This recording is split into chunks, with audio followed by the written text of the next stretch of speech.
Allô tout le monde, aujourd'hui je vais vous parler de ce qui s'est passé un peu cette semaine dans le crypto, ce qui a entraîné probablement une grosse poussée de Bitcoin cette semaine. Évidemment, c'est pas toujours bon ce qui peut pousser le crypto, mais il faut voir le bon côté des choses. Je vais commencer avec la Russie ont annoncé potentiellement qu'elle allait mettre Bitcoin comme le gold tender pour payer pour le pétrole avec l'Inde surtout. Ce qui arrive là-bas en Russie, puis en Ukraine, c'est vraiment pas le fun. Plein de familles qui ont fait des économies, qui ont travaillé plus fort parce que ce qu'on voit aux nouvelles, la Russie, oui, il y a les riches qui sont extrêmement riches, mais tu as les pauvres qui sont extrêmement pauvres.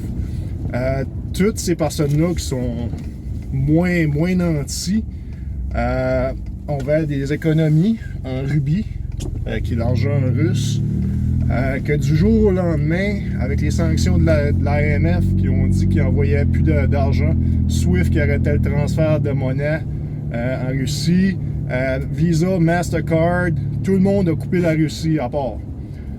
Faut pas voir les Russes comme tous des méchants.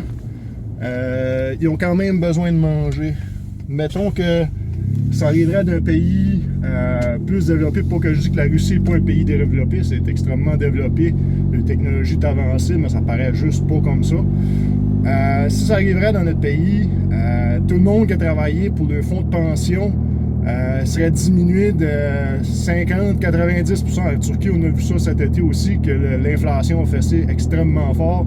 La monnaie turque a perdu 90% de sa valeur.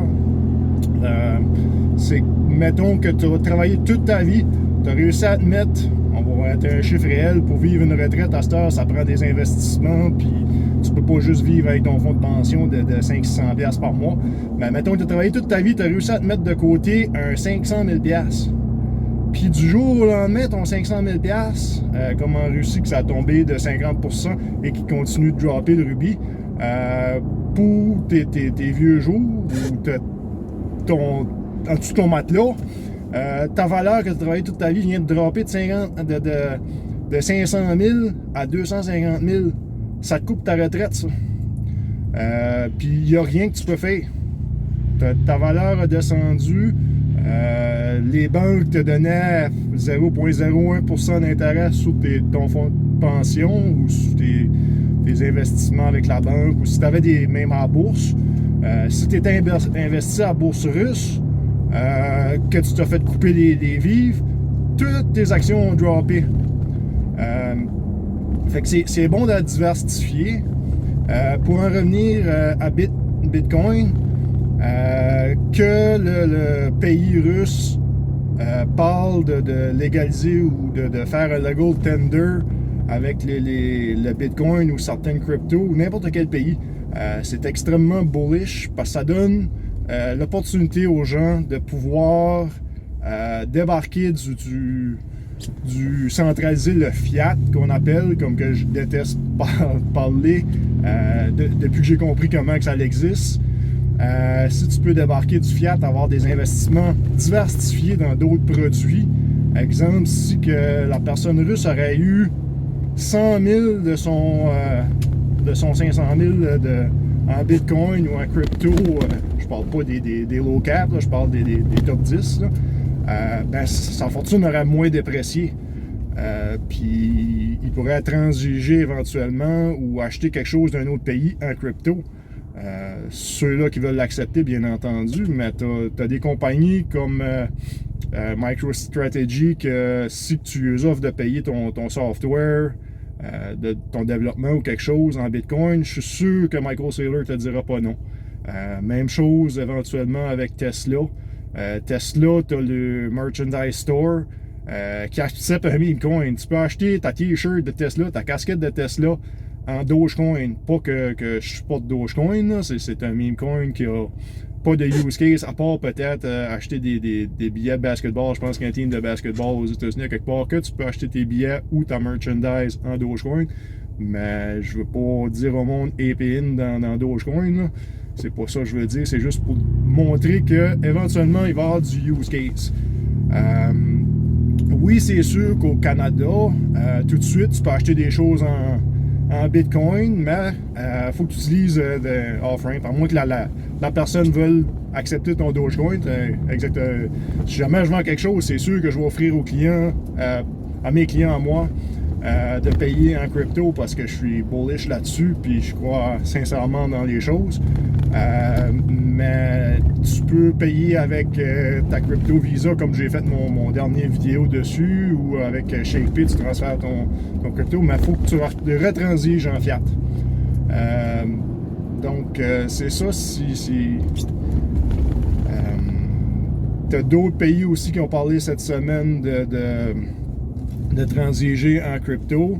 Tu as El Salvador, que l'été passé, ils ont décidé de mettre ça comme le legal tender puis abandonner l'argent américain comme national currency. Puis tu en as d'autres qui s'en viennent, les négociations. Je ne pense pas pour tout de suite, mais je peux les mettre dans les commentaires. Il y a un autre pays dans le coin de l'Amérique du Sud qui en parle après avoir vu que El Salvador, ça fonctionnait.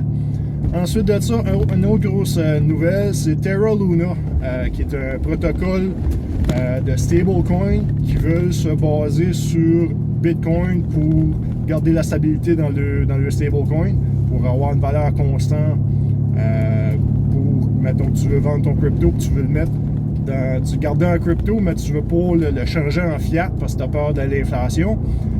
Luna, éventuellement, va être un excellent compétiteur là-dedans. On voit le crypto Luna qui a monté depuis les dernières semaines de beaucoup, qui a été probablement un des first movers de cette, on va l'appeler mini bull run cette semaine, là, sur ce qu'on regarde à l'échelle de la semaine. Pas mal tout est en vert. On a passé le 2 trillions de market cap. Fait que moi personnellement, je vais appeler ça une bull coin, mais Luna, ils ont annoncé qu'ils allaient acheter 9 billions en valeur US de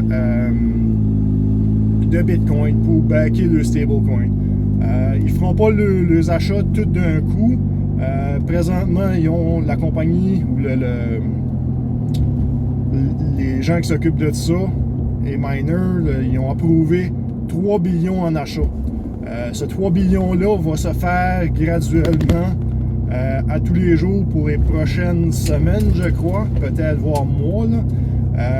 Mais c'est vraiment bullish. À n'importe quel prix, eux autres, ils achètent à une journée. Un peu comme que j'explique, dollar cost averaging. Fait que ils ont fait l'annonce. Peut-être pas une sage décision parce que s'ils l'auraient pas annoncé, ils auraient pu acheter du Bitcoin beaucoup moins cher. Mais ça n'aurait sûrement pas créé la poussée qu'on a eue que Bitcoin a été touché 45 000 US cette semaine.